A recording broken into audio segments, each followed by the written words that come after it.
Selamat pagi, selamat bertemu kembali dengan kami, Andi Hanif Mursid. Dalam kesempatan yang berbahagia ini, kami ingin berbagi pemikiran ya terkait dengan agriculture industry ya, mega shift di tahun 2021 ini. Ya. Kami akan bagi dalam 3 tahap ya.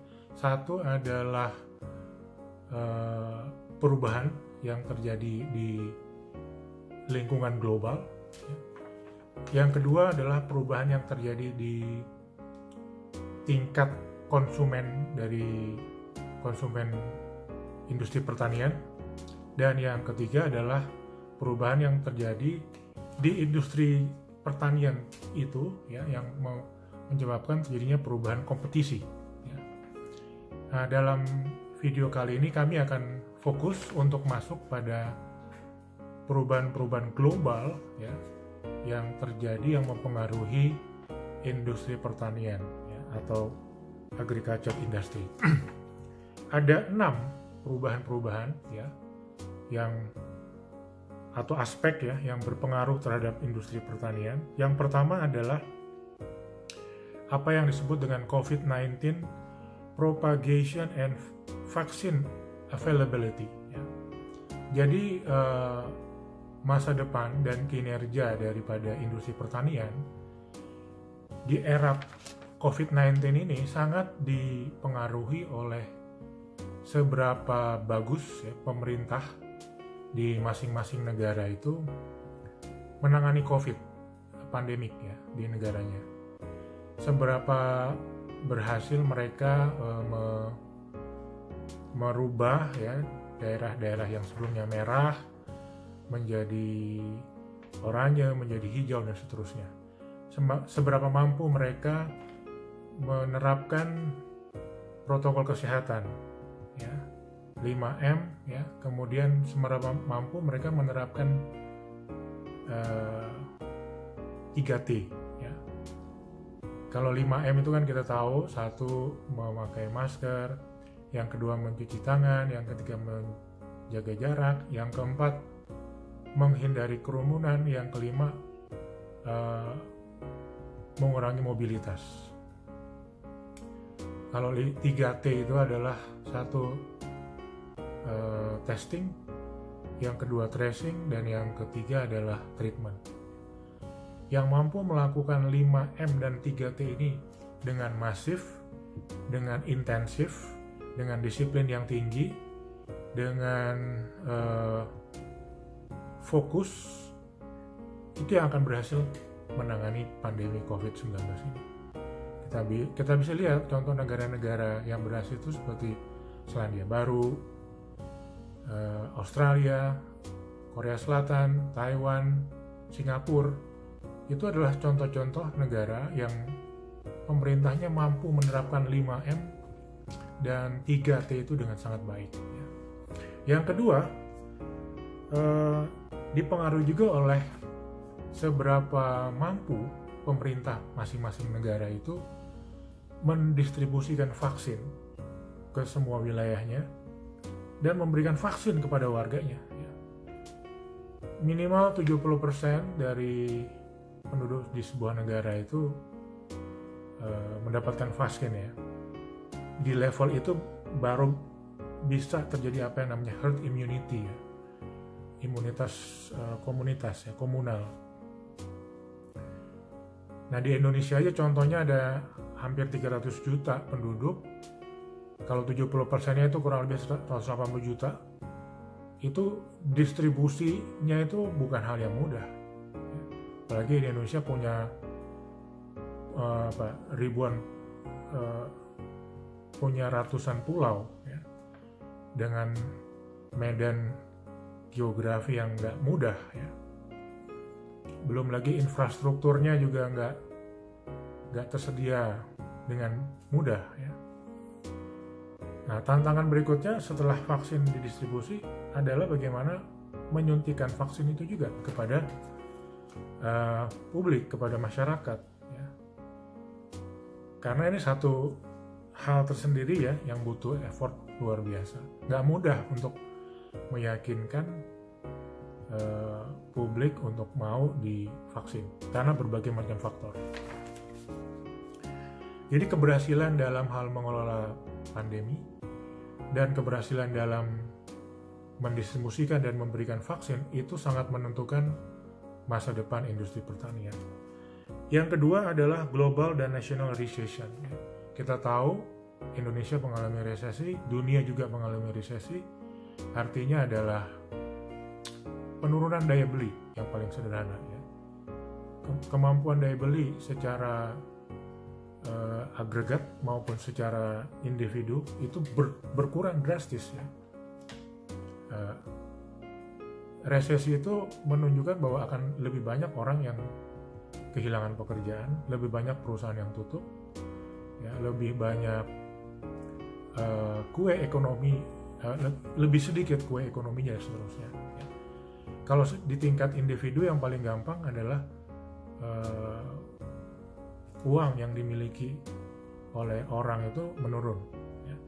Sehingga orang itu juga melakukan pengeluaran menurun, ya.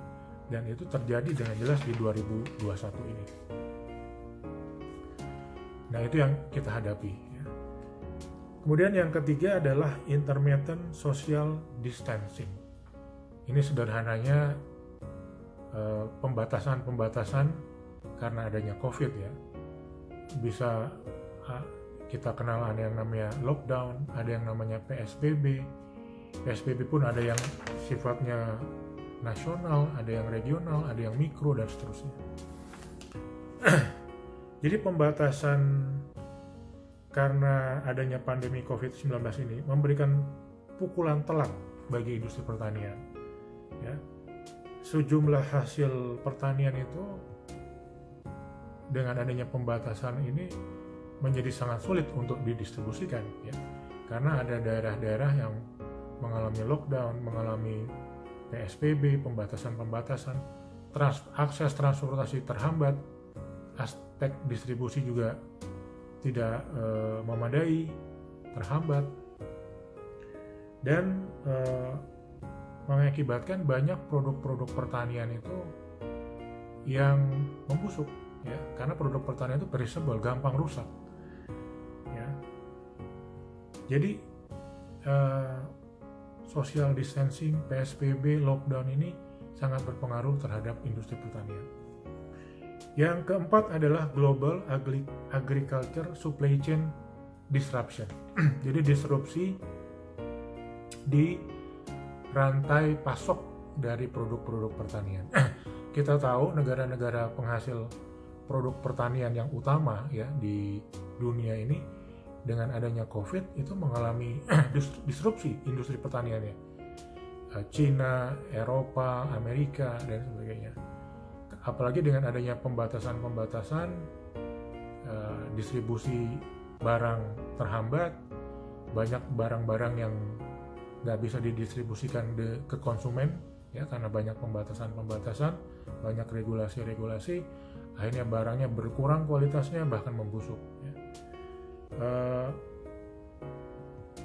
Dan mengakibatkan terjadinya perubahan konfigurasi daripada supply chain produk-produk pertanian. COVID ini menyebabkan pusat-pusat supply itu akhirnya mendekati kepada pasar, pada market ya. Kalau dulu misalnya banyak produk-produk pertanian dari Cina diimpor ke Indonesia karena produknya harganya bagus, kualitasnya bagus, harganya bagus ya. Jarak jauh itu nggak ada masalah ya. Tapi sekarang jarak jauh itu menimbulkan masalah karena banyak pembatasan dalam transportasi, banyak regulasi, banyak aturan-aturan yang harus diikuti. Sehingga sampai ke Indonesianya waktunya lebih lama, harganya lebih mahal. Ya. Akhirnya mendorong munculnya pusat-pusat supply di mendekati market. Jadi sekarang orang tidak mengandalkan supply pertanian hanya dari Cina misalnya, hanya dari Thailand. Ya. Di Indonesia sekarang kecenderungannya adalah mencari mana saja pusat-pusat supply yang bisa diandalkan yang ada di sekitar provinsi masing-masing, ya, atau di regional masing-masing, atau secara nasional mana yang bisa dijadikan pusat supply daripada produk-produk pertanian. Yang kelima adalah stock scarcity and rising price. Ya. Hambatan-hambatan yang terjadi karena COVID-19 ini menghambat distribusi produk-produk pertanian. Banyak produk-produk pertanian susah sampai ke konsumen, banyak yang ngendon di gudang, ya, di warehouse, bahkan ada yang masih di tingkat petani, ya, karena susah untuk melakukan transportasi. Nah, ini menyebabkan banyak barang yang busuk, banyak barang yang kualitasnya turun, akhirnya mengakibatkan kelangkaan supply, scarcity, ya. Dan kelangkaan supply ini pada gilirannya mendorong harga-harga menjadi naik. Jadi sekali lagi, kelangkaan produk pertanian dan kenaikan harga ini akan sangat mempengaruhi masa depan industri pertanian. Dan yang keenam, yang terakhir adalah digital economy. Ya, salah satu berkah yang muncul dari COVID-19 pandemik ini adalah